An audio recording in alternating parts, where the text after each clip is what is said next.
Bago tayo mag-umpisa, tayo pong lahat ay yumuko at manalangin. Salamat po, Amang Diyos, sa itong magandang araw na ipinagkaloob niyo po sa amin. Nagtipon-tipon po kami sa inyong harapan upang makaroon po kami ng banal na fellowship sa pangalan ng Panginoon. Tulungan niyo po kami, samahan niyo po kami sa aming pag-aaral at pagkikinig ng inyong salita. Sa kabila ng maraming kahinaan at problema at pagsubok na nangyari sa aming buhay, nandito po kami, Panginoon, sa inyong iglesia na umaasa at nagtitiwala sa inyo. Darating pa po yung pangalawang batch ng summer retreat. Alam po namin na maraming naliligaw na kaluluwa ay maliligtas sa pamamagitan ng panalangin, sakripisyo at pagkakaisa ng mga kapatiran. Mauna po kayo kumilos sa lahat ng puso ng mga ininbitahan po namin sa itong second batch ng summer retreat. Magbigay din po kayo ng kalakasan at karunungan sa lahat po ng mga kapatiran na nagsisekripisyo para sa itong dakilang gawain. Lalo na po yung mga kapatiran po dito na ginagamit po sa inyong dakilang gawain. Dagdagan po ninyo sa amin ang kalakasan at kapayapaan at kagalakan sa aming puso. Magmula sa simula hanggang sa katapusan, sa iyo lamang po kami nagtitiwala at umaasa. Ito po yung aming panalangin sa pangalan ng Panginoon Hesus Kristo. Amen. So, buksan po na ang ating Biblia, Levitico chapter 23.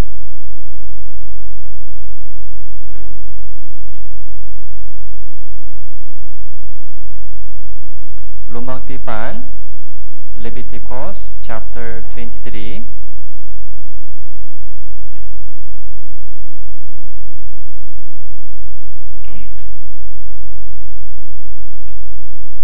Verse 4. Leviticus chapter 23 verse 4.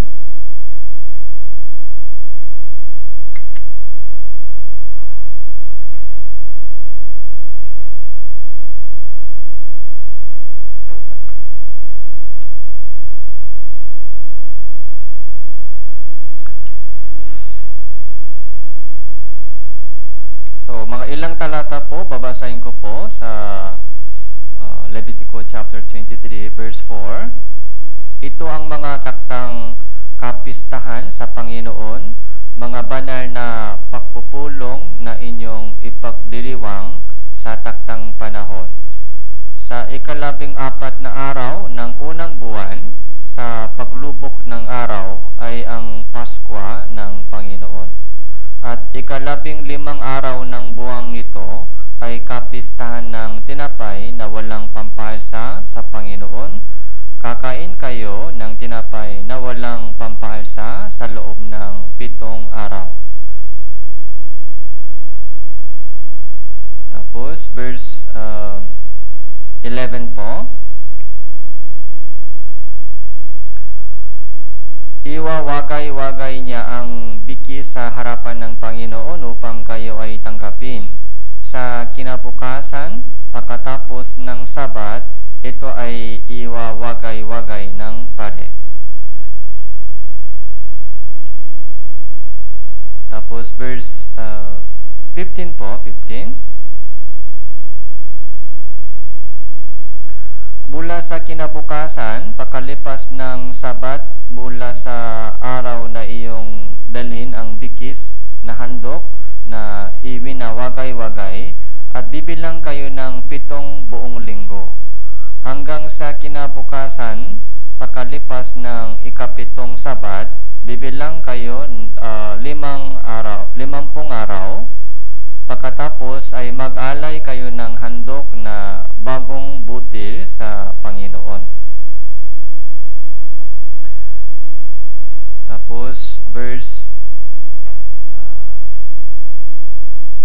23, verse 23. So, 24. Magsalita ka sa mga anak ni Israel sa unang araw ng ikapitong buwan, ay makakaroon kayo ng unang araw ng ganap na kapahingaan, isang banal na pagpupulong ng ipinagdiriwang sa pamamagitan ng tunog ng mga trompeta. Tapos,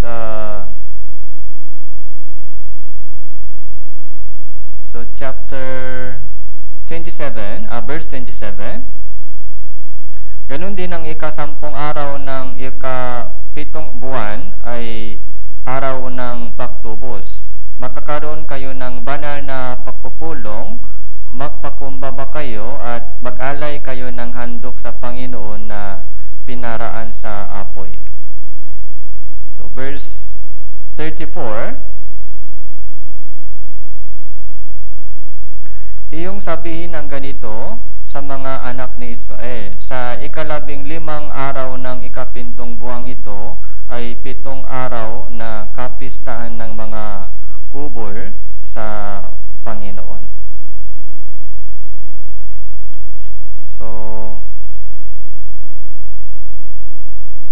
So dito po sa Levitico chapter 23 ay patungkol po sa 7 fiesta, 7 fiesta sa mga Israelita.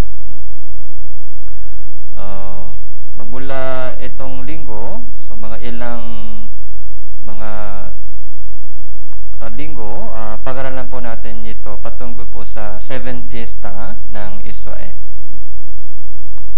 So nabilang po ba ninyo kung ilan po ba yung fiesta ito?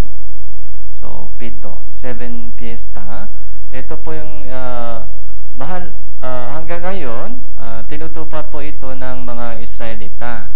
Tinutupad po ng Israelita itong 7 fiesta. Pero sa ating po, ito po yung napakahalagang spiritual meaning sa ating mga Kristiyano. Okay. Tapos, sa mga Catholic tradition, so meron din po, di ba, Catholic fiesta, yung mahal na araw. Yun din po yung isa sa mga 7 fiesta po dito. So, kailangan po natin malaman kung ano po ang origin, kung saan galing po yung mga mahal na araw. So, bakit celebrate po ng lahat ng Catholic Church or Christian churches yung pista. Pero sa ating mga Kristiyano po, ang mahalaga po yung meaning, hindi po yung mga celebration. So kaya tingnan po natin ngayon patungkol po sa yung unang fiesta muna. So isusulat po dito kung so yung unang fiesta po ay Pasqua, sa English po ay Passover. Pasqua po ito. Yung pangalawa po, ano pong fiesta? Tinapay na walang pampaalsa. So, tinapay na walang pampaalsa. So, unleavened bread. So, pangatlo po, first fruit, unang bunga. Okay? Tapos, pangapat po ay fiesta ng linggo, mga linggo, weeks. Yung 7 weeks po, 7 weeks, pero yung tawag po ay weeks o sa ibang salita, Pentecost. Pentecost po. Tapos 5, so trumpet. Tapos 6 po,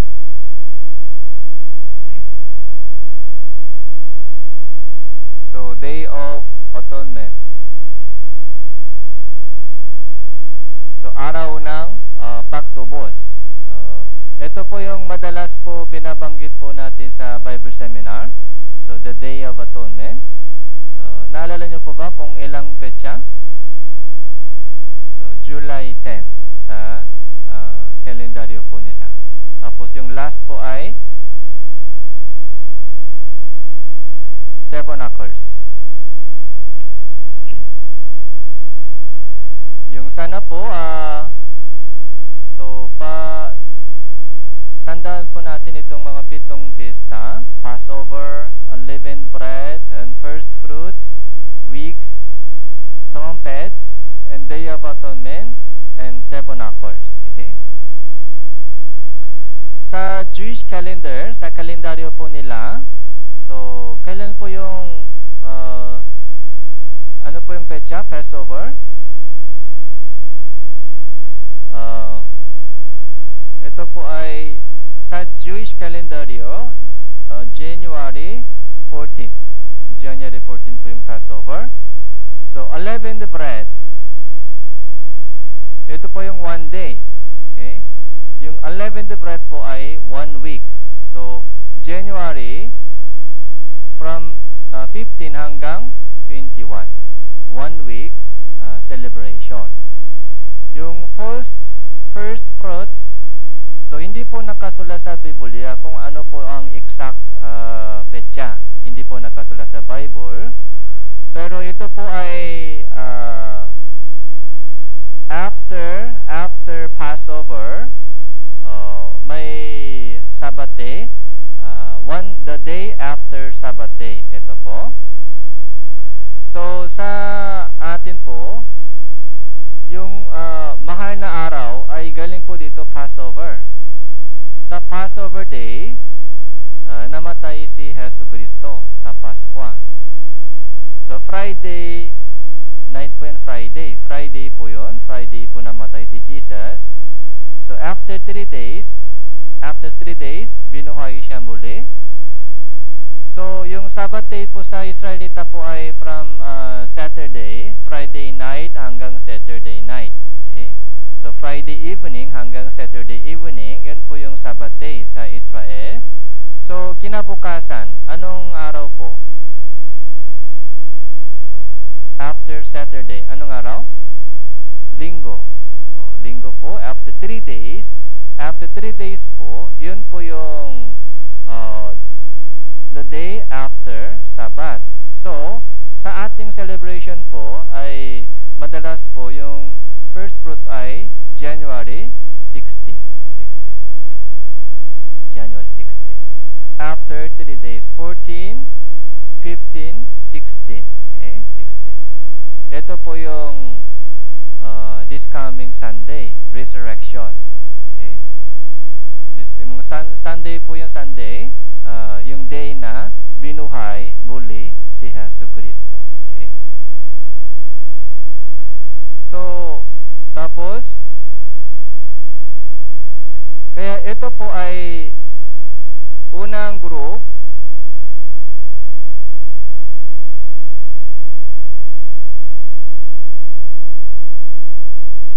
kaya every year, lahat po ng mga Israelita, lalaki, ay dapat pumunta sa Jerusalem. Lahat po ng mga lalaki ng Israelita ay dapat pumunta sa Jerusalem para sa itong unang piyesta. So, medyo matagal po, from 14 hanggang 21. Okay? 1 week celebration. Lahat ng lalaki ay dapat pumunta sa Jerusalem. Okay? Walang exemption. So, after, mula sa first fruit, so bibilang, ilan po ba yung bibilang? 7 weeks. 7 weeks. So, mga ilang araw po? 7 weeks. 7 times 7. 49. Okay? Kaya kinabukasan, 50. Yun po yung, after 50 days, ito po yung celebration. Fiesta ng mga linggo. Pentecoste. Yung Pentecoste,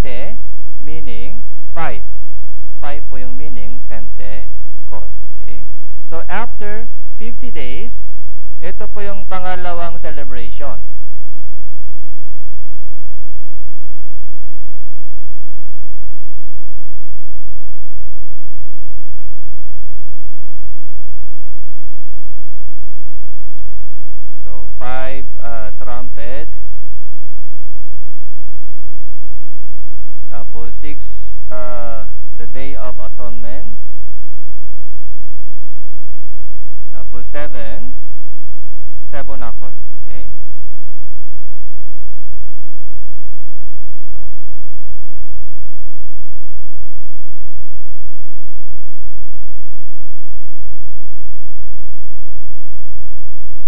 yes, 4. So, weeks.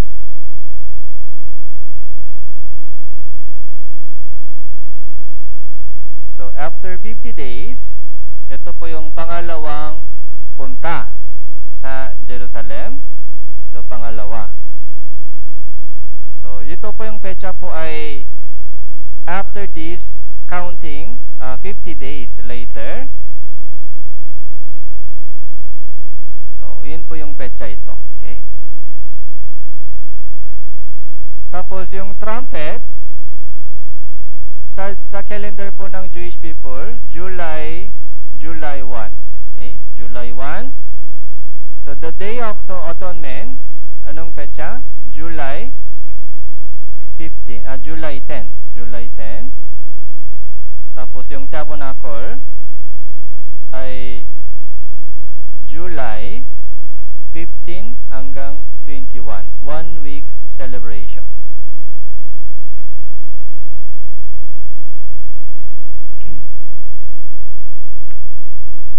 Kaya ito, yung pangatlong punta po nila sa Jerusalem. Pangatlo.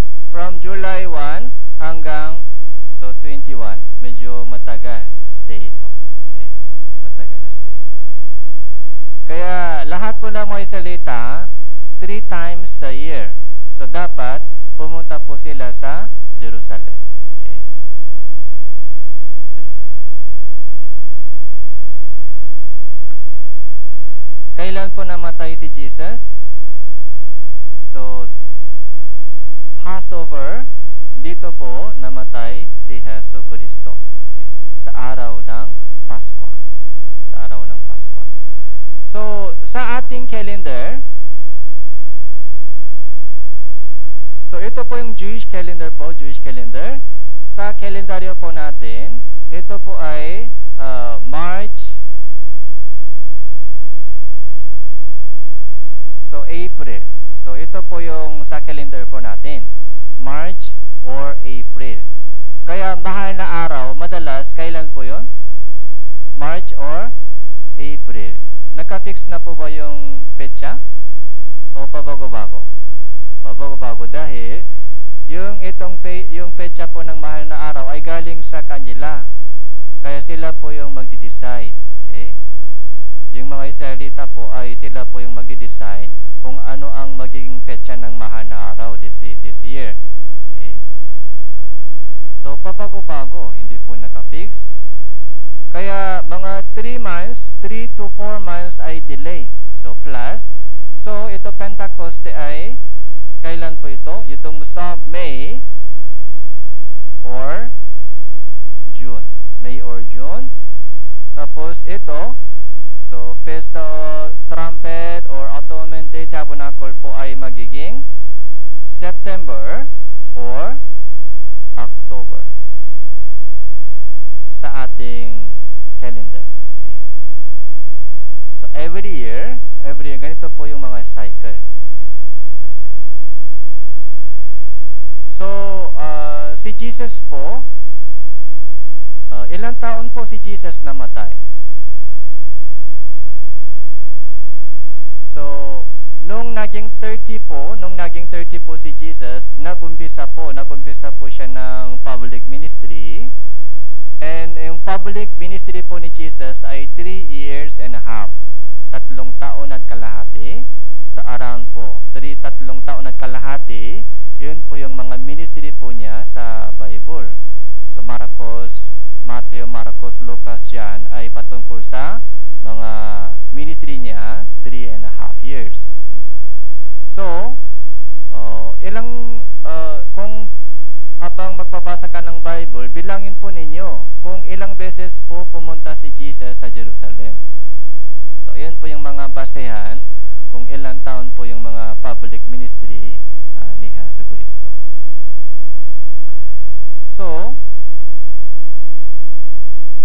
Passover,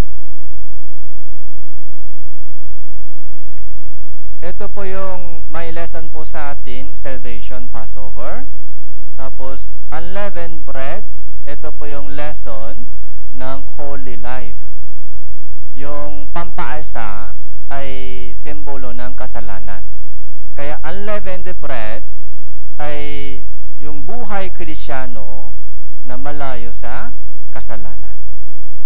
7 days. So, ano pang meaning 7? Yung whole. Okay? Complete number. Yung 7 days. Ibig sabihin, yung whole life, mula nung ligtas po tayo, hanggang dumating po tayo si Jesus, dumating po tayo kay, hanggang humarap po tayo sa Diyos, yung whole life, may walang ending, ay dapat maging banal, magpaka-banal. Yung sanctification po ito, unleavened bread. Tapos, first fruits, yung unang bunga, ay resurrection ni Jesu Cristo. Resurrection. So, tapos, after resurrection, after 50 days, ano po yung mangyari sa panahon po ni Jesus? After resurrection, okay? After resurrection, binuhay muli si Jesus, tapos nagpakita po siya sa mga tao for 40 days. Tapos umakyat po siya sa langit.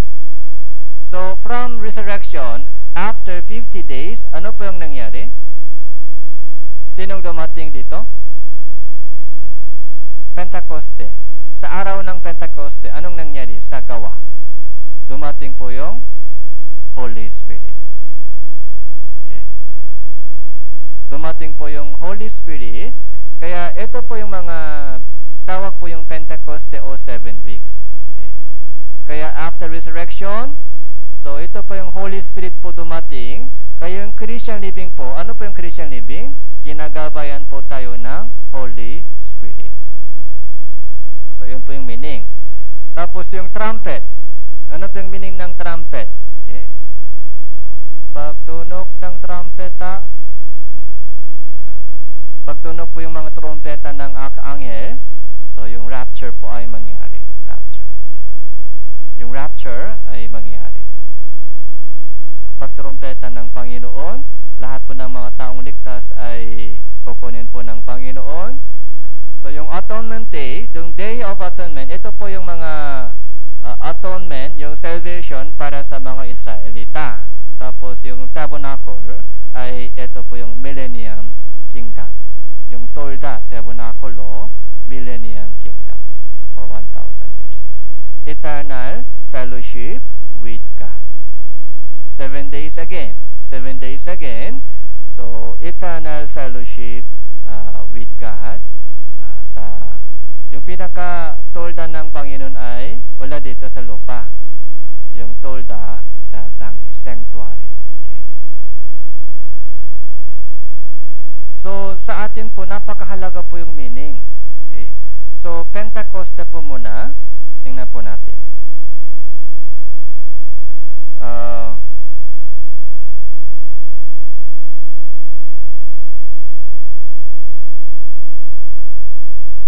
Exodus chapter 34, Exodus chapter 34.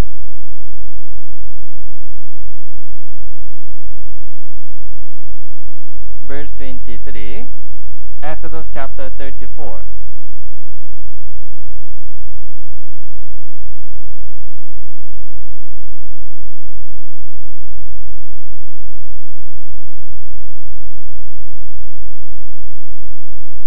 Verse 23.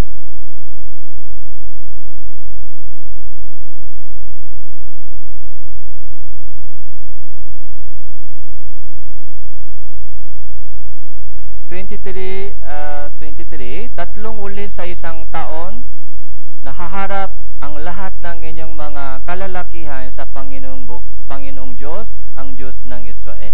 Okay. Ito po yung 3 beses. So baka may nagtatanong, bakit 3? Sabi dito 7. Pero kahit 7 po ito, pero may groupings, di ba? Unang group, so Passover, unleavened bread, and first fruit, isang punta sa Jerusalem. So, 3 piyesta ay tuloy-tuloy. So, pangalawang punta ay Pentecostal weeks. Okay? After 50 days, so sa ating mga panahon, after 2 months, okay? Again, sa summer season. Tapos, sa harvest, sa September or October, so trumpet, and the Day of Atonement, and Tabernacle, ay isa pang pangatlong group ng pista. So, dito po, lahat ng lalaki, iiwanan po nila yung mga trabaho nila o family. Yun po yung worry. Tama po? Kung lahat ng kalalakian ay pupunta sa Jerusalem, so baka yung kanilang hanap buhay, tapos baka yung mga ibang bansa, ibang kaharian ay lalaban sa papasok sa Israel. So yun po yung mga worry ng lahat ng kalalakihan. Alam po ng Diyos. Kaya verse 24, ito po yung promise. Verse 24, basahin po natin ito ng sabay-sabay. 3, 2, 1.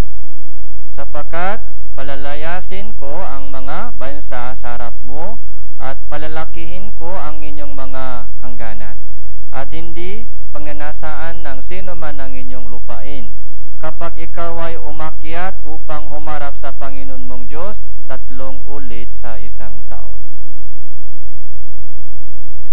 So, huwag ka nang matakot, huwag kang mag-alala. Yun po yung pangsabi ng Panginoon. Huwag kang mag-alala, ako ang bahala. Habang wala kayo sa bahay, mapaprotektahan ko yung mga familya mo. So, mapaprotektahan ko po yung mga trabaho mo. So, ako ang protection, maging protection sa inyo. Huwag kang mag-alala. Ito po yung mga, alam po ng Diyos kung saan po tayo nahirapan, nabibigatan. Ganon din po minsan tayo, di ba?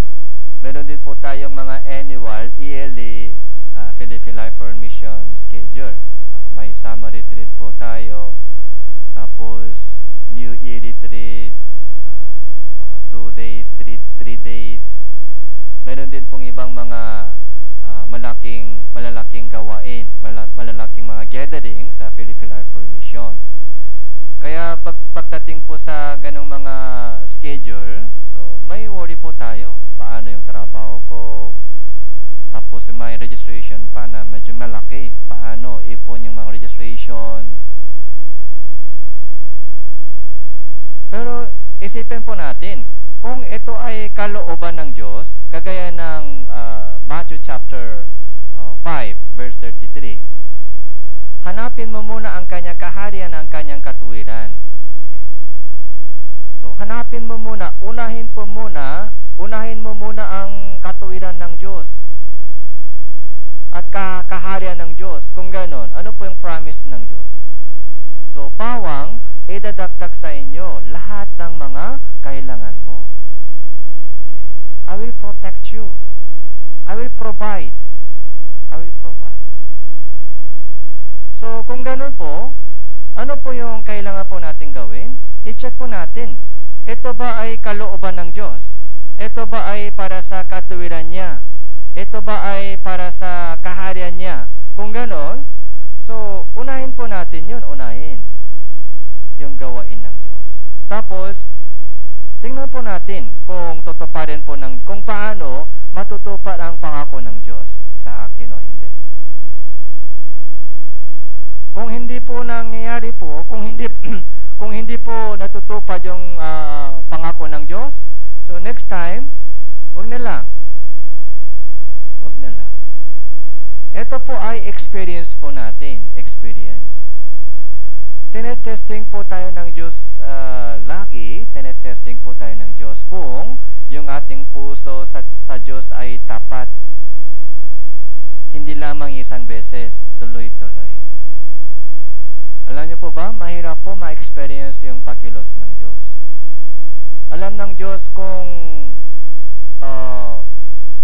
gaano ka sincere yung ating puso. Gusto ng Diyos makita yung ating sincere, yung katapatan sa ating puso, o yung ating commitment sa kanyang harapan, sa harapan niya. Okay. Yung commitment, consistence, yung ating sincere na puso po natin, hindi pa bago-bago. Kahit anong sitwasyon po sa buhay ko, ang Diyos ang unahin ko ang Diyos. Uunahin ko ang Diyos. Hanapin ko yung kanyang kahadian, yung kanyang katuwiran. Yun ang hinahanap ng Diyos sa atin. So, chapter 23, Exodus chapter 23, verse 14.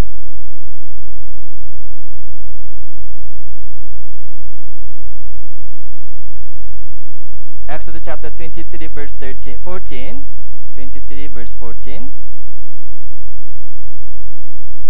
Tatlong beses sa bawat taon na magdiriwang ka ng piyesta para sa akin. Ang piyesta ng tinapay na walang pampaasa ay inyong ipagdiriwang. 7 araw na kakain ka ng tinapay na walang pampaasa, gaya ng iniutos ko sa iyo sa taktang panahon sa buwan ng Abib. Sapagkat doon ka umalis sa Ehipto, walang lalapi sa harapan ko na walang dala. Verse 16 po. Inyong ipagdiriwang ang piyesta ng pag-aani ng mga unang bunga ng inyong pagpapagal na inyong inihasik sa bukid. Ipagdiriwang mo rin ang piyesta ng pag-aani sa katapusan ng taon, kapag inaani mo mula sa bukid ang bunga ng inyong pagpapagal. Verse 13, tatlong uli sa isang taon na ang lahat ng inyong mga kalalakian ay haharap sa Panginoon ng Diyos. 3 beses. Hanggang ngayon, ginagawa po ito ng mga lahat ng Israelita. Hanggang ngayon. Pero sa atin, sa ating mga Krisyano, ito po ay meaning sa ating Christian living. So, yung Pasko muna, Passover. So, yung Passover po, saan galing po yung Passover? Ito po yung nangyari sa history ng Israel nung lumabas po sila sa bansang Ehipto. Exodus chapter 12. Exodus chapter 12.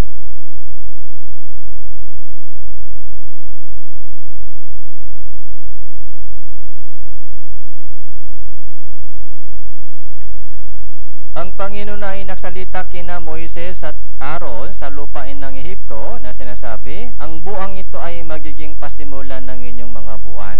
Ito ang magiging unang buwan ng taon para sa inyo. Okay.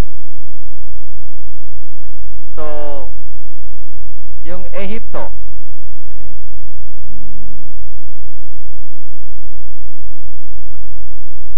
Okay. Buburahin ko po ito.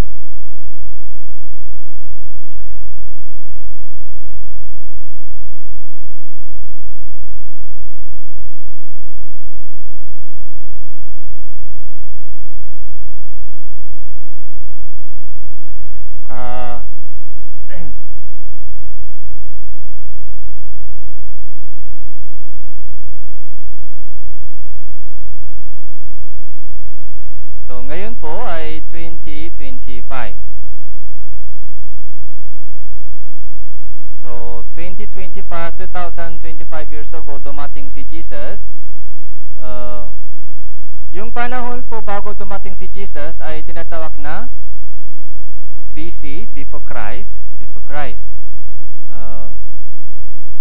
BC, 1446.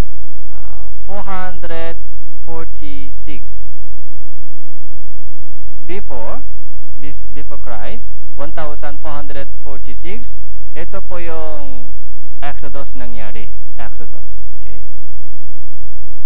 Yung lumabas po yung Israelita mula sa bansang Ehipto. Okay.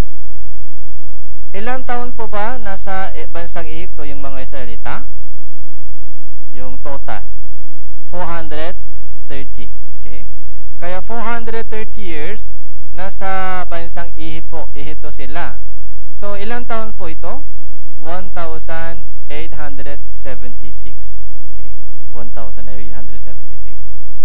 So, dito po, so sa panahon po ito ni Jacob, so bumunta po sila sa bansang Ehipto. Okay. Kaya after 430 years, so lumabas po sila bansang Ehipto.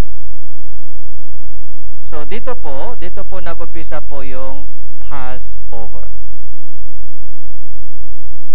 Passover. Okay. Medyo matagal po yung origin, yung umpisa ng Passover. So, yung sabi dito, ang buwang ito ay magiging pasimulan ng inyong mga buwan. So, pasimulan ng inyong buwan. Ito po yung magiging January sa inyo, January, umpisa. Okay. Panibagong buwan. Ito ay magiging unang buwan ng taon para sa iyo. So, anong ibig sabihin? Yung buhay mo hanggang ngayon, saka yung buhay mo magmula ngayon ay iba na. So, yung araw na ito, yung Passover Day, ay magiging panibagong umpisa ng inyong natitirang panahon sa buhay mo ngayon. So, before salvation, after salvation. Ganon ka-difference. Yung buhay mo hanggang ngayon bilang isang alipin sa bansang Ehipto. Alipin ka. Okay? Alipin. Naglingkod ka sa mga hari ng bansang Ehipto. 430 years, nahirapan po sila sa lupain ng Ehipto bilang isang alipin. Nahirapan po sila. Wala silang malaya. So, pero mula nung Passover Day, hindi na po sila alipin. Libre. Malaya po sila. Tapos, panibagong buhay ay magumpisa. Panibagong buhay. Ganon din po tayo sa ating Christian living. So, meron po tayong araw ng kaligtasan. Yung Salvation Day. Yung araw ng kaligtasan, Salvation Day, yun po yung panibagong umpisa ng ating buhay. Okay. Yung January 1. January.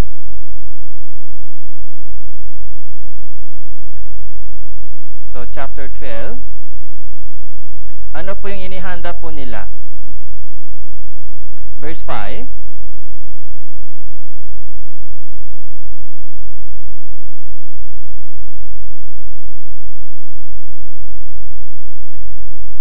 So, verse 5, ang inyong korodero ay walang kapintasan, isang lalaki na isang taong gulang, inyong kukunin ito sa mga tupa, sa mga kambing.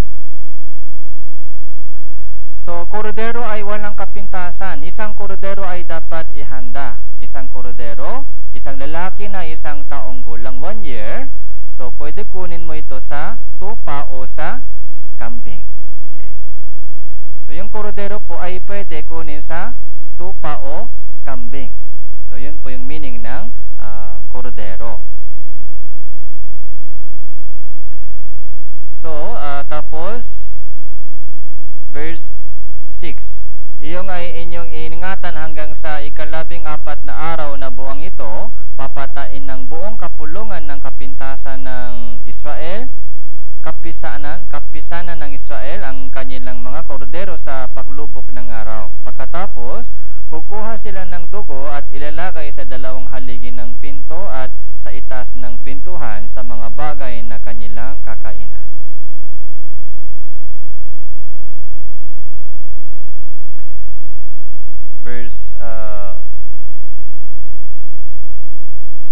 Verse 11 po. Verse 11. Basahin po natin ito ng sabay-sabay. 3, 2, 1. Sa ganitong paraan ninyo kakainin ito, may bikis ang inyong baywang, mga sandalyas ay nakasuot sa inyong paa, at inyong tungkod ay nasa inyong kamay, at dali-dali ninyong kakainin ito. Ito ang Pasko ng Panginoon. Okay. Nakasuot yung sandalyas, tapos yung tungkod nasa kamay, dali-dali kakain ito. So, bakit ganito po? Di ba, pag kumakain po tayo, ganito ba tayo kumakain? Yung nakaso, sandalyas, may tungkol sa paa, dali-dali. So, hindi ganito, normal na pagkain. Nakaupo lang tayo, tapos relax tayo, tapos take time. Daan-daan tayo, hindi dali-dali. Pag dali-dali tayo kumakain, baka may problema. Daan-daan, nakaupo, relax. Pero dito po, so ready po sila, ready, umalis. Ready, umalis. Kasi, kinabukasan, alis po sila agad. Alis. Sa gabing ito, lahat po ng mga panganay, so, ay mamamatay, lahat ng panganay. Ito po yung ikasampung, yung salot. Di ba? 10 salot. Di ba? Yung haring paraon, ayaw pa rin niya sumuko. Ayaw niya umalis yung Israelita. Kaya 10 salot po ay tuloy-tuloy, matigas pa rin po yung ulo ni paraon. Kaya ito yung pinakahuling salot. Ano po yung pinakahuling salot? Lahat ng panganay ay papatayin ko. Lahat ng panganay.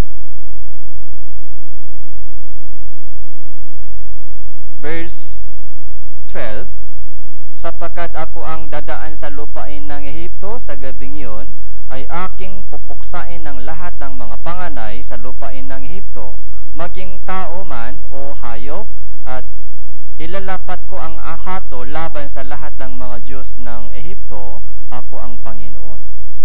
13 po, basahin po natin, 3, 2, 1. Ang dugo ay magiging sa inyo ay isang tanda sa mga bahay na inyong kinaroroonan. Kapag aking nakita ang dugo, lalampasan ko kayo at walang salot na papatay sa inyo kapag pinuksa ko ang lupain ng Ehipto. So, ito po yung dapat malaman po natin. Ano ang mahalaga sa Passover? Okay? Ano po yung mahalaga sa Passover? Okay? Dugo. Yun po yung pinaka-meaning doon sa Passover. Okay? Isang korodero. Okay? Isang korodero, walang kapintasan. Isang taon gulang. Pwede sa tupa, pwede sa kambing. Okay? Yun ang papatain. Tapos, ilagay mo yung dugo sa 2 poste ng pintuan atas ng pinto. Okay. Lahat ng panganay. Bakit panganay? Bakit panganay ay pupuksain ng Diyos? Panganay. Ano itong meaning ng panganay? Sino dito panganay? Anong kasalanan panganay? Okay lang ako, bunso ako. Okay ako, bunso. Anong kasalanan ng panganay? Bakit panganay pupuksain? Yung panganay po ay tagapagmana ng isang family. Tagapagmana. Yun po yung pag-asa ng magulang. Panganay. Okay. Tagapagmana. Yun po yung panganay. Kaya lahat ng panganay pupuksain, ibig sabihin, ito po yung parusa. Lahat ng pag-asa mo, inaasahan mo. Yung panganay na inaasahan mo ay tatanggalin yun, papatain. Dapat sa Diyos umasa po tayo, sa Diyos umasa, sa Diyos magtiwala. Lahat ng panganay, pag namatay po, yun po yung pinakalaking lungkot, pinakamapait na lungkot, panganay. Diba yung mga minsan, yung mga magulang, ay anak, yung puro anak. Okay? Anak. Parang yung anak ay reason bakit buhay pa sila. Lahat ng pag-asa po niya, lahat ng mga puso niya ay sa anak lang lagi. Sabi ng Diyos, panganay mo, papatayin kita. Minsan, ginagamit po ng Diyos yung ating anak sa testing niya. Katulad po ng sinabi ng Diyos kay Abraham. Ano po yung utos ng Diyos kay Abraham? Yung anak mo, ialay mo sa akin. Anak mo. Okay. Yung anak mo isa, yung anak mong isa, okay? So, ialay mo sa akin. Anong ibig sabihin? Anong klaseng testing po ito? Bakit gusto ng Diyos anak susunugin o ialay? Tinetesting po tayo ng Diyos kung ano ang pinaka number 1 sa ating buhay. Pinaka number 1. Huwag po natin makalimutan po dito. Okay? Yung buong buhay, yung kalahating puso ayaw ng Diyos tanggapin. Kalahating puso ayaw ng Diyos tanggapin. Ang Diyos po ay naghahanap sa atin buo. Okay? Undivided. Okay? Pinaka paa and pecho. Hindi po yung mga tira-tira. Mga tira-tirang oras, yung tira-tirang mga bagay lang sa Diyos. Tatanggapin po ng Diyos ganong mga bagay? Hindi po. Yung buo, yung pinaka main body sa ating buhay. Pinaka main body. Hindi po yung mga tira-tira. Yung unahin muna ang Diyos. Unahin muna. So, sa mga kinikita po natin, sa income, so tithes and offering muna, itabi. Hindi po yung mga tira-tira ibibigay sa Diyos. Yung 10% ng lahat ng kinikita, sa Diyos muna. Yung muna unang itabi. Yung offerings po muna sa Diyos. Tapos yung mga remaining, yun po yung gagamitin po natin sa ating mga buhay. Kung ganun po, so, tutuparin po ng Diyos yung kanyang promise. Lahat ng mga bagay, kailangan po natin, ang Diyos ay provider. So, yung dugo ay magiging tanda, magiging sign sa bahay ninyo ba, yung dugo. Yung dugo ang hinahanap natin, yung dugo. Yung buhay ng pagkaalipin ay matatapos na. Yung buhay ng pagkaalipin sa bansang Ehipto. Okay. Ano ang naghihintay sa kanila? Yung panibagong buhay. Kahit doon sa ilang, init. Okay. Pero may pillar of fire, a pillar of cloud sa araw. Okay. Sa gabi, lamig. Pero may haligi ng apoy sa gabi. Sa araw, may haligi ng ulap. Walang pagkain sa ilang, may mana galing sa langit araw-araw. Yung kanilang suot, hindi maluluma. Yung kanilang paa, yung sapatos ay hindi maluluma. May tubig, may pagkain, lahat. God is provider. Yan po yung panibagong period, panibagong buhay. Dati, si Paraon, siya po yung tao ang provider, tao. Lahat ng mga pangangailangan ay galing sa tao. Kaya sa tao, naglilingkod sa tao. Tao po ang pinaglingkuran po nila sa bansang Ehipto. Pero doon po sa ilang, Passover, after Passover, hindi na po sila alipin. Anak sila ng Diyos. Ang Diyos ang kanilang pinaglilingkuran. God is my provider. Mahirap man. Mahirap po yung buhay sa ilang. Okay? Mahirap. Pero God is my provider. God is my protection. God is my help. Okay? Kahit walang tulong ng tao, so, pwede.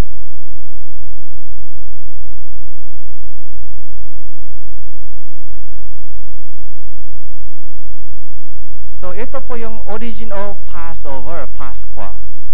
So, lalampasan kita, Passover, yung Passover, lalampasan kita. Ito po, tingnan po natin sa 1 Corinthians, chapter 5.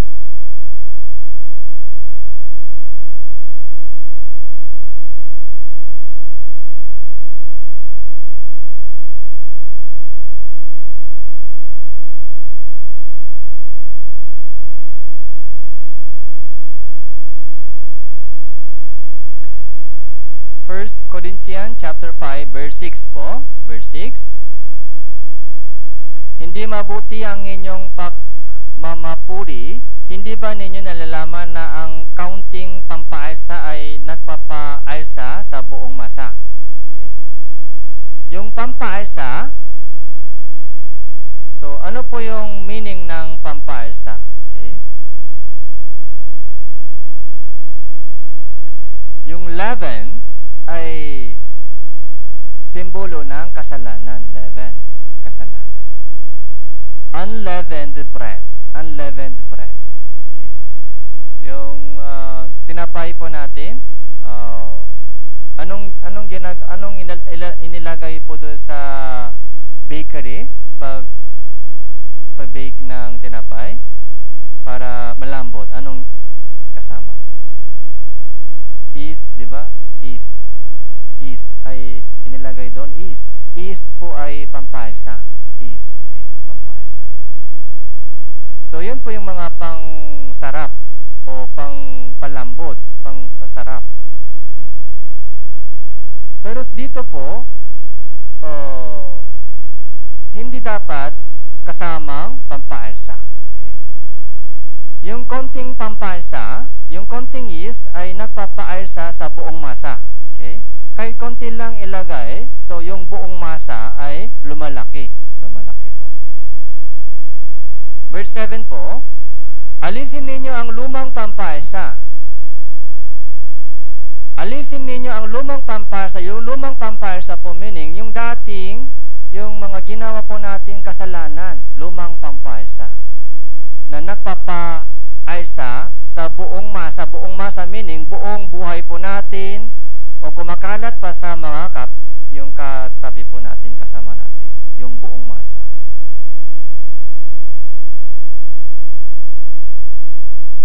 Konting pampaisa. Okay? Konting pampaisa, konting kasalanan. Pag hayaan po natin sa ating buhay, yung konting pampaisa, okay lang, tao lang ako.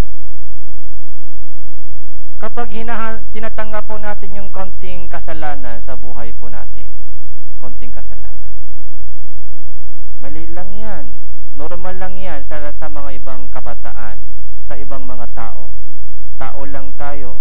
Yung konting kasalanan tinatanggap po natin sa ating buhay Kristiyano, anong mangyari? Ito po ay nagpapaisa sa buong masa. Masisira po yung buong Christian living dahil sa itong konting maliit na kasalanan. Takutin po natin ang kasalanan. Wala po tayong ibang mga kinakatakutan. Wala tayong takot sa impyerno, wala po tayong takot sa kamatayan, pero isa lang po dapat natin katakutan, kasalanan. Kasalanan po ay kailangan po natin katakutan. Dahil sa kasalanan, masisira po yung ating buong Christian living. Okay. Sa una, maliit lang ang leaking. Maliit lang ang leaking, yung tagas sa una, maliit. Pero, pag tuloy-tuloy, yun po yung masisira yung buong dam. Buong dam. Kaya habang maliit pa, kailangan po natin tanggihan. Dahil delikado po yan. Isang patak na lason ay nakakamatay. Yung kasalanan po ay parang lason. So, alisin ninyo ang lumang pampaisa upang kayo ay maging bagong masa, kung paano kayo ngay walang pampaisa, sapagkat si Kristo ang korodero ng ating Paskwa na naialay na. Si Kristo. Sino po yung korodero? Si Kristo. Sino po yung korodero?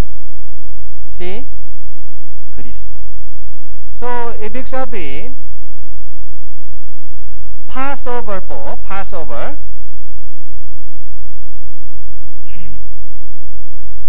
so January 14, okay, itong Passover, ito po yung simula ng kanilang panibagong buhay, yung dating buhay, panibagong buhay. Ito yung Passover ay boundary. Dati, before, after. Ganon din po tayo, before Christ, after Christ. Bago naligtas po tayo. So, Kamusta po yung buhay po natin dati, before? Okay. Alipin po tayo ng salibutan. Alipin. Nadaya po tayo sa salibutan. Hangal tayo dahil sa mga maraming tukso ng salibutan. Hangal sa gabing ito, kukunin ang inyong kaluluwa, sabi ng Diyos sa lalaking mayaman. Ano po yung sabi ng mayaman? Kaluluwa, marami ka nang nakaimbak para sa maraming taon. Magpahinga ka, kumain ka, at uminom ka, mag-enjoy ka. Marami ka nang nakaimbak, may saving, malaking savings na. Masagan ng pag-aani. Yung dating kamalig ay hindi sapat. Kaya giniba po niya yung dating kamalig, magtayo ng panibagong kamalig.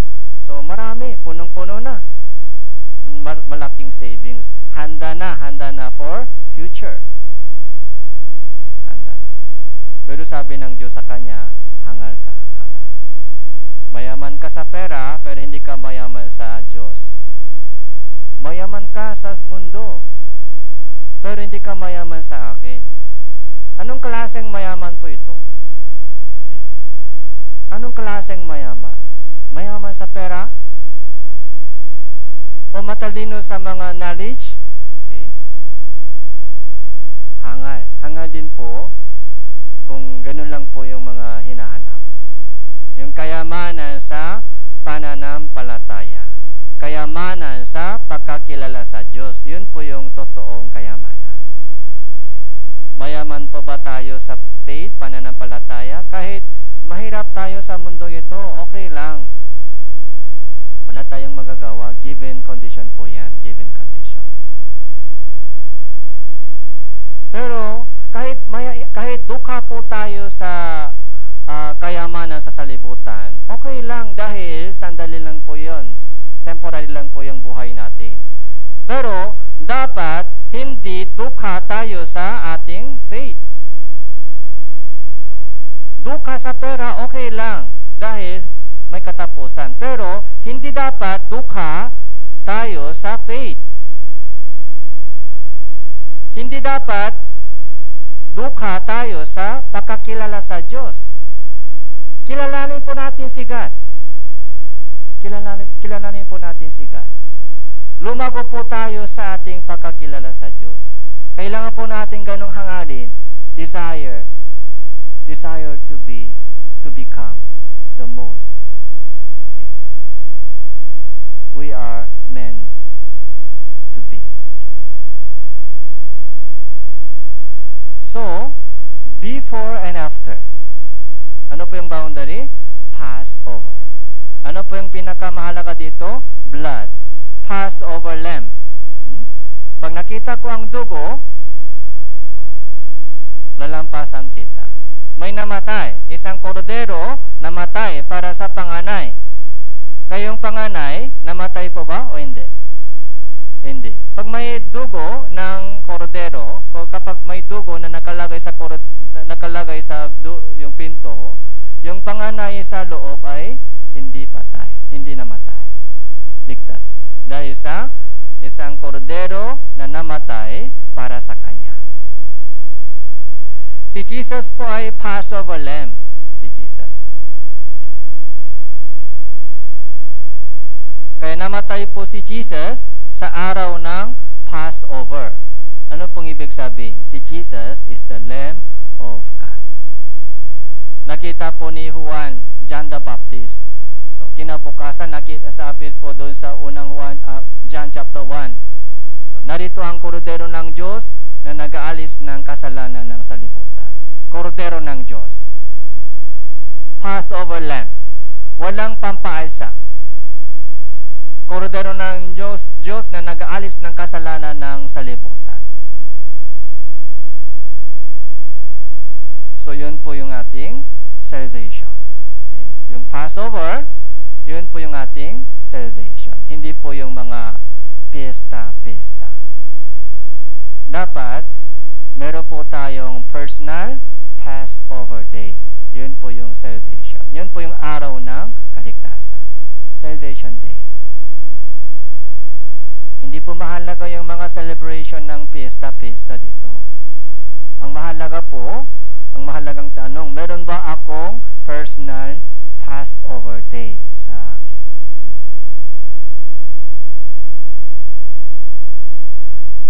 So, after Passover,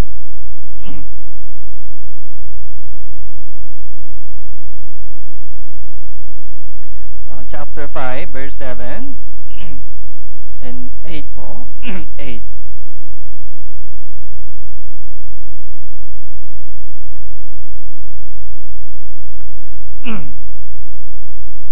Kaya nga, ipagdiwang natin ang pista, kundi ng may lumang pampasa o sa pampaasa man ng masamang hangat at kasamaan, kundi sa tinapay na walang pampasa ng katapatan at katotohanan. So, tinapay na walang pampasa. So, after Passover day, after Passover,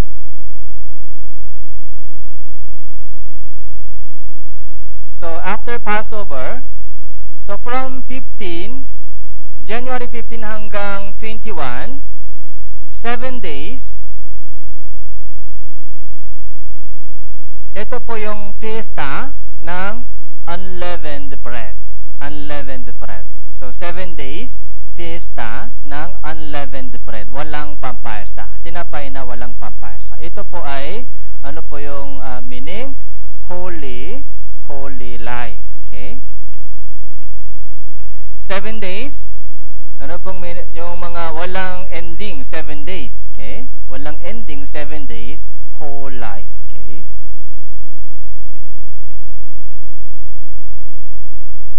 So, after salvation, sa ating Christian living, ay kailangan po natin alisin yung lumang pampasa. Lumang pampasa. Yung lumang ugali. Okay? May lumang ugali tayo. Yung lumang habit. Okay? Yung dating habit. Okay? Yung dating mga ginawa po natin. Yung dating pagkatao. Okay? Dating pagkatao. Kilala po natin yung ating sarili, kung kamusta po yung ating dating pagkatao. Huwag po natin sabihin, ganito ako. Huwag po natin sabihin, ganito lang ako mula nung bata pa. Okay. Hindi maganda po yan sa harapan ng Diyos. Ganito ako, hindi maganda po yun. Sabi po ng Diyos sa atin, ikaw ay bagong nilalang. New creation. New creation. Dati, alipin ka sa Egypto. Ngayon, hindi na alipin. Anak kita, may son. Okay? Kahit hindi agad-agad yung changes sa ating buhay, pero ang kalooban ng Diyos sa ating buhay, yung ating pamumuhay ay unti-unti tumutulad kay Jesucristo. Growing po yan. Kaya si Jesus ay dapat mabuo sa atin unti-unti si Jesus. Yung ugali po ni Jesus ay dapat lumabas po sa atin ugali ni Jesus. Hindi pwede sabihin, ganito ako. Kaya, yung Galatia chapter 2 verse 20. Tingnan po natin. Galatia chapter 2 verse 20.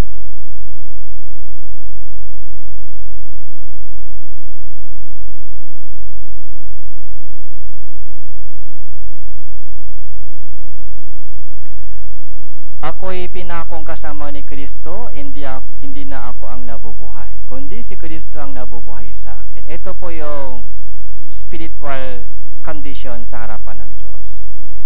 Nung namatay si Jesus, sino din po namatay? Sino po yung kasamang namatay? Ako din namatay. Tama po ba? Bakit si Jesus lang gusto po natin patayin? Si Jesus lang gusto pa natin patayin si Jesus para sa kasalanan. Gusto po natin i-take yung benefit ng salvation sa langit, sana pupunta sa langit lang. Pero ayaw mamatay. Si Jesus lang? Hindi dapat. Hindi pwede. Bakit si Jesus lang gusto po natin patayin?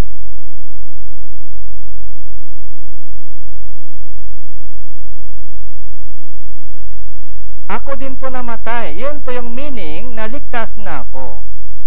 Namatay si Jesus para isang masamang tao katulad ko, isa akong masamang tao, maruming tao na dapat nararapas sa impyerno. Okay. Isa akong masamang tao o maruming tao na nararapas sa impyerno, pero namatay si Jesus para sa masasamang tao katulad ko. Yun po yung salvation testimony natin. Kung yan po yung mga testimony po natin, ano po yung next question? Okay. Eto, ako ay ipinakong kasama ni Kristo, hindi na ako ang nabubuhay, kundi si Kristo ang nabubuhay sa akin. Si Kristo. Si Kristo ay nabubuhay sa akin. Bagong buhay. Sa ating Christian living, okay? Nabubuo ba si Hesus Kristo sa ating buhay? Unti-unti nangyari po ba yung unti-unti nagbabago po ba yung ating ugali, yung ating pamumuhay? Yun po yung evidence ng salvation. Si Kristo ay nabubuo unti-unti. Yung ugali, yung pananalita, okay. Pati yung mga evangelism. Paano po evangelize? Ano ang kailangan po sa ating evangelism? Yung puso po ni Jesus ay kailangan. Yung evangelism po, hindi po ito obligation. Yung evangelism po ay isang desire o hangarin o mission ng lahat ng mga Kristiyano. Yung puso po ni Jesus. Naawa po tayo sa mga napapahamak sa impyerno. May awa po tayo sa mga patungo sa impyerno, lalo sa mga mahal sa buhay. Pag nakikita po natin yung mga mahal po natin sa buhay na hindi pa ligtas, ano po yung naramdaman?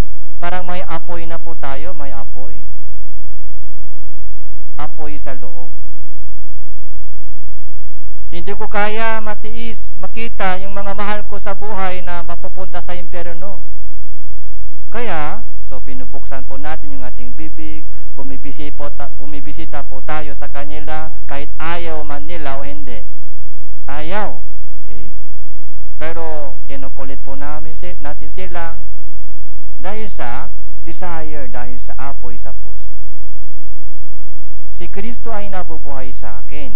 Ang buhay na ikinabubuhay ko ngayon sa laman ay ikinabubuhay ko sa pamagitan ng pananampalataya sa anak ng Diyos na sa akin ng mahal, nagbigay ng kanyang sarili dahil sa akin.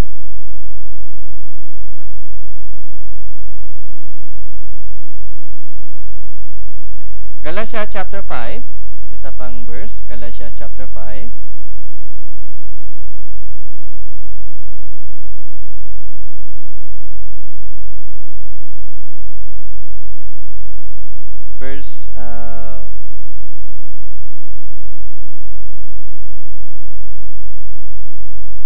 Verse 9.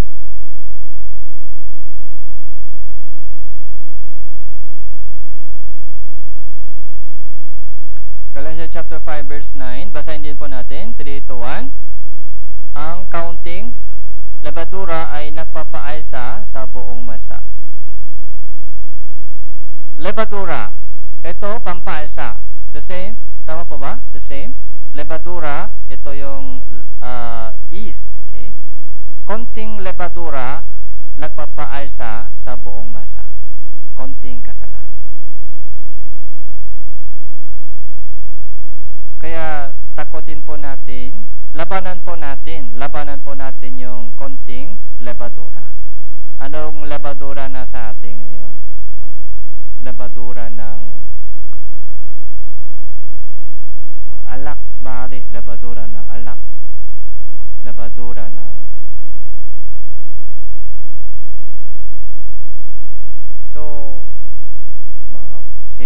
pagsisinungaling, lebadura ng sakim, lebadura ng mga inggit, lebadura ng mga maraming social media ngayon, YouTube, okay, Facebook, maraming mga lebadura ay galing po doon.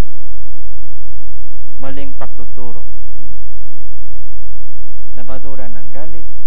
Halimbawa, konting galit ay pumasok na, yung galit ay lumalaki, yung galit.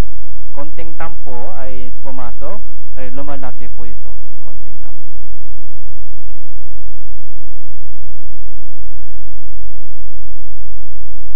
Kaya, kahit yung halaman, alam nyo po ba yung halaman, namamatay sila sa tampo. Pag pinutol po yung kanilang sanga, minsan namamatay sila. Ganon din po yung tao, minsan parang nanghihina po tayo sa tampo. Pampaalsa po ito sa ating buhay. So,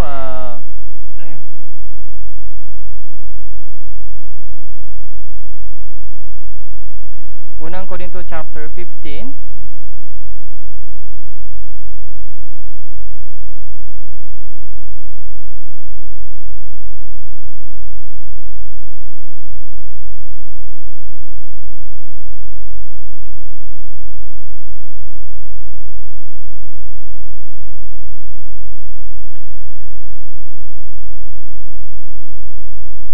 verse 20, 15 verse 20. Unang Korinto chapter 15 verse 20.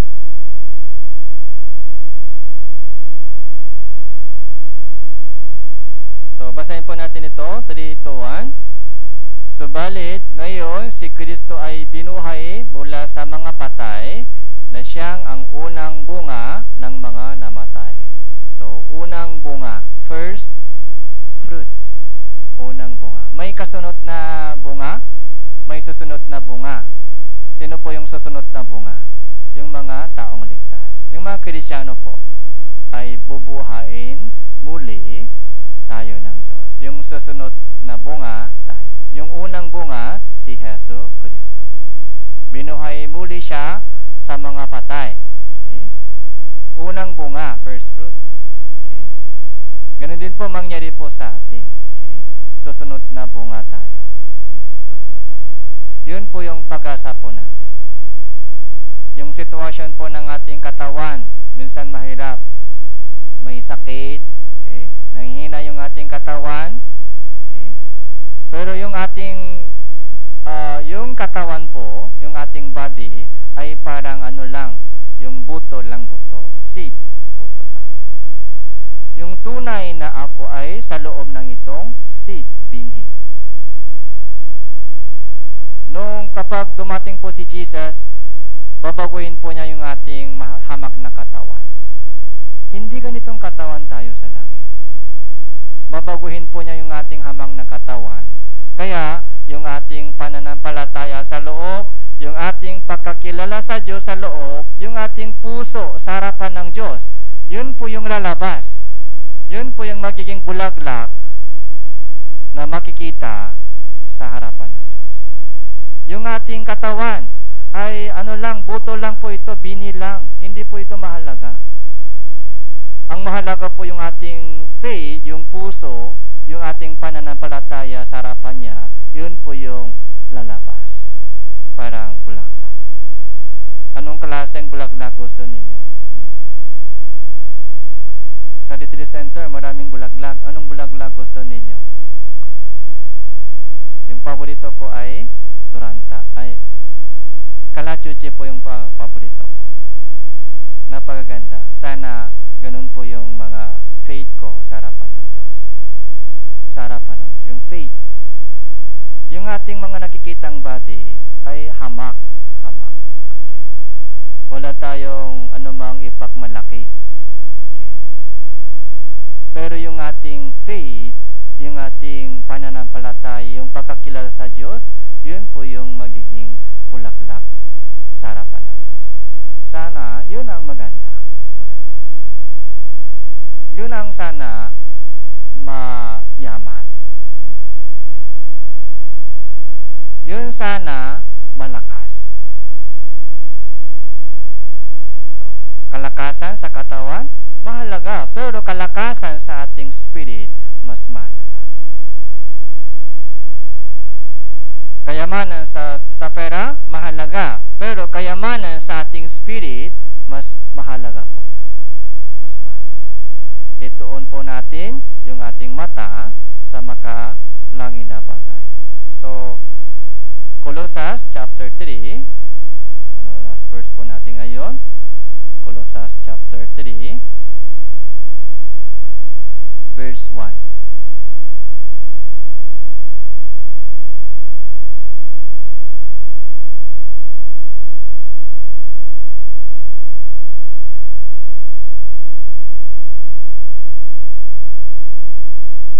Chapter 3, verse 1 hanggang 4, basahin po natin ito, 3 to 1. Kung kayo nga'y muling binuhay na kasama ni Kristo, ay hanapin ninyo ang mga bagay na nasa itaas, na kinaroroonan ni Kristo na nakaupo sa kanan ng Diyos. Ituon ninyo ang inyong pag-iisip sa mga bagay na nasa itaas, kundi sa mga bagay na nasa ibabaw na lupa, sapagkat kayo'y namatay na, at ang inyong buhay ay natatagong kasama ni Kristo sa Diyos. Kapag si Kristo na inyong buhay ay nahayag, ay mahahayag nga rin kayo na kasama niya sa kaululatihan. Okay. Mahahayag nga rin kayo. Okay. Mahahayag nga rin kayo sa nakasama niya sa kaululatihan. Yun po yung pinakabulaklak na nasa loob natin. Yun ang pinakakagandahan po sa isang tao. Magandang itsura o mga mayaman o matalino, hindi po yung mahalaga sa harapan ng Diyos. Okay. Isang buhay na binuhay muli na kasama ni Kristo at lumalakad ayon sa kanyang kalooban, naglilingkod sa kanyang kalooban, naghahanap ng kanyang kalooban at sumusunod sa kanyang kalooban. Yun po yung pinakamagandang bulaklak. Okay. Pinakamagandang sa harapan ng Diyos. So, ngayon po, sa mga 7 fiesta ng Israel, kasi yung itong season ay medyo maingay. So, dahil malapit na po yung election or sa mahal na araw, kaya yung mga Kristiyano po ay sana wag po kayo maapektado ng ganitong mga takbo ng panahon. Okay? Yung Kristiyano po, yung mga may personal po opinion, meron po. Pero sa ating fellowship, sa church, ay sana po maiwasan po natin ganong mga personal, mga opinion sa election. Tapos, wag po tayo masyadong maapektuhan ng mga election campaign. Tapos, sa mga takbo ng fiesta, ang mahalaga po sa atin ay yung spiritual meaning sa atin. Okay?